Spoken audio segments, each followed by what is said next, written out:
भारत एक तन्हाई की तरफ, एक आइसोलेशन की तरफ जा रहा है। इसी बात करने के लिए हमने आज दावत दी है। में ज्वाइन कर रही हैं हुमा बकाई साहिबा, जो कि आर्मी उमूर की माहिर हैं। अस्सलाम वालेकुम डॉक्टर साहिबा।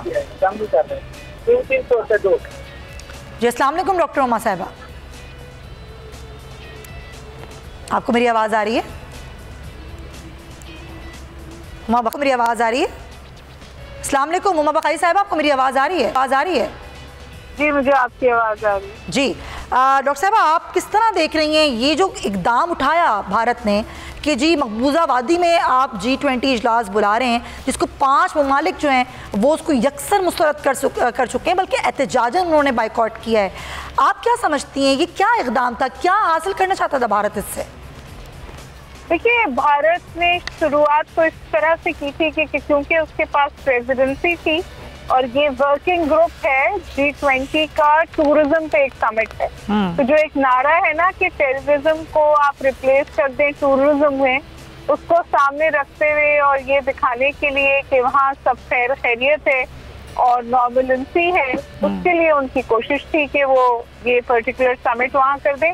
लेकिन मेरा ख्याल है कि इसने बहुत बुरी तरह बैकफायर किया है और 3 जगह पर बैकफायर किया है। पहला बैकफायर तो वही है जो आपने कहा कि कई ममालिक जो हैं उन्होंने सरासन पार्टिसिपेट करने से ही इनकार किया है, तो वो एक बैकफायर है। दूसरा बैकफायर ये है कि जो ममालिक अपने पार्टिसिपेशन के लिए तैयार भी हैं, वो समझिए खाना पूरी कर रहे हैं। यानी वो जो इंडिया में उनके मिशन है वहाँ से किसी ऑफिसर को भेज रहे हैं, किसी हाई प्रोफाइल बंदे को इस समिट का हिस्सा नहीं बना रहे। और तीसरा फ्रंट जो है वो इंडिया के अपने लिए है, क्योंकि उनके लिए वहाँ पर मोदी की जो सिक्योरिटी है वो एक नाइटमेयर बन गया है। तो इन सम वेज वो चाहते थे कि कश्मीर को लोगों के जहन से मिटा दें, कश्मीर की ऑक्यूपेंसी को 370A को लोगों के जहन से मिटा दें। उससे बिल्कुल बरक्स हुआ है। इनकी इस इक़दाम से कश्मीर की सूरत हाल और भी बढ़कर सामने आई है। इस वक्त अगर आप देखें तो पेरिस में, ब्रसल्स में, लंदन में, न्यूयॉर्क में, तमाम जगह इस हवाले से प्रोटेस्ट हो रहे हैं। यूके के MPs ने इसके बारे में बात की है, UN रिप्रेजेंटेटिव ने बात की है। तो जो इंडिया की कोशिश थी उससे समझिए कि इंडिया को और नुकसान हुआ है। जो उसका हदफ था वो तो बिल्कुल भी अचीव नहीं हुआ, बल्कि उसके बरक्स कश्मीर का इशू खुलकर सामने आया है। तो मेरे ख्याल है कि बाज़ दफ़ा अल्लाह की लाठी पे आवाज़ होती है, जिसे कंप्लीटली बैकफायर्ड फॉर इंडिया। सही कह रही हैं आप। तो ये जो इनकी एक बैकफायर हुआ, इनकी कोशिश इनकी गले आ गई है, आपको लगता नहीं है कि अब इंडिया को खुद इस बात को तस्लीम कर लेना चाहिए कि इनका ये गलत इक़दाम था और वहाँ पर ये ना रखें, बल्कि अब तो इनकी इतनी ज़्यादा बेइज्जती हो गई है कि तमाम ममालिक, जिस तरह आपने खुद कहा कि ना सिर्फ एहतजाज हो रहे हैं, हर जगह हर फोरम पर इसके लिए आवाज़ उठ रही है। नहीं, मेरा नहीं ख्याल कि वो अब कॉल ऑफ करेंगे, क्योंकि कॉल ऑफ करना तो पॉसिबल नहीं है। 22-23 तारीख थी और आज 22 तारीख है। सवाल ये है कि अब जो सितंबर में इसकी बड़ी मीटिंग होनी है, क्योंकि ये तो वर्किंग ग्रुप की थी ना, बड़ी मीटिंग को इंडिया किस तौर हैंडल करता है, वो मेरा ख्याल है जो सितंबर में होनी है, वो इस बात का एहसास होगा कि इस पर्टिकुलर इक़दाम का किस तौर असर हुआ है, या इस पर्टिकुलर रिएक्शन, ग्लोबल रिएक्शन का इंडिया के बिहेवियर पे किस तौर असर हुआ है। देखिए अहम बात ये है कि इंडिया को आदत हो गई थी कि वो इन तमाम चीज़ों से India used to get away with it, क्योंकि जो वेस्टर्न कम्युनिटी है बिलखुसूस वो चशमपोशी करती थी इंडिया के तमाम तरह ऐसे इक़दामात की। अब के ऐसा हुआ है कि एक अल्टरनेटिव व्यू दुनिया के सामने आया है, जहाँ चीन, जहाँ तुर्की, जहाँ इंडोनेशिया, जहाँ इजिप्ट जैसे ममालिक ने खुलकर इंडियन एक्ट के हवाले से मजम्मत की और अपनी सॉलिडारिटी कश्मीर कॉज के साथ रखी है।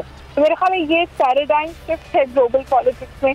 ये कितना स्ट्रेंथन होता है ये अब देखने की ज़रूरत है और सितंबर में मेरा ख्याल खुल के बात और सामने आएगी। और डेफिनेटली आपने बिल्कुल सही कहा कि वो आगे जाके पता चलेगा, लेकिन जो पर्दापोशी करते रहे अब तक इंडिया की इन गलतियों की, इन चीज़ों की, बल्कि कहना ये साथ देते रहे, क्योंकि ज़ाहिर अपने इंटरेस्ट थे, सबके अपने अपने इंटरेस्ट हैं। आपको लगता है कि अगर आज ये वाकई अल्लाह की लाठी बेआवाज़ है और अल्लाह ने खुद ऐसा दिखाया कि इंडिया ने खुद ही अपने पाँव पे कुल्हाड़ी मार ली, तो आगे जाके ये जो इनके अपने नेशनल इंटरेस्ट थे, जो रिलेशंस थे, क्या इन पे कोई असर पड़ेगा? कश्मीर के मामले को लेकर आवाज़ उठेगी मज़ीद, या फिर अफसोस के साथ मैं ये कहना चाहती हूँ कि यहीं पर भी ना दम तोड़ जाए ये सारा मामला? देखिए, जो इंटरनेशनल रिलेशंस होते हैं ना, उसमें कोई किसी का दोस्त नहीं होता। सारी दोस्ती मफादात पर मुबनी होती है। इस वक्त जो वेस्टर्न वर्ल्ड है उसका बिलखुसूस मफाद जो है इंडिया के साथ बहुत दो अहम बातों के ऊपर जुड़ा हुआ है। सबसे अहम और बड़ी बात तो ये है कि वो उसे इस खत्ते में चाइना को कंटेन करने के लिए इस्तेमाल कर रहे हैं, और दूसरी इंडिया की बहुत वाइब्रेंट और बड़ी इकोनॉमी है। वो दोनों चीजें वेस्टर्न कम्युनिटीज के मफाद वहाँ इंडिया से जुड़ते हैं, लिहाजा वो बहुत चीजों के हवाले से चश्मपोशी करती हैं। लेकिन असल मसला ये है कि इंडिया जो है वो अपनी कनेक्टिविटी से ब्लॉक से नहीं चाहता। वो अपनी कनेक्टिविटी यूरेशिया और जो ये इस तरफ ब्लॉक है, रशिया, चाइना, सेंट्रल एशिया, जहाँ ये इंडिया वो वाली बोट भी मिस नहीं करना चाहता है। बिल्कुल नहीं करना चाहता, लेकिन इसका कहीं ना कहीं उसको नुकसान तो होगा। अगर आपको ये वीडियो पसंद आई है तो सब्सक्राइब करें और बेल आइकन पर क्लिक करें। सब्सक्राइब करें और बेल दबाएं ताकि कोई खबर रह न जाए।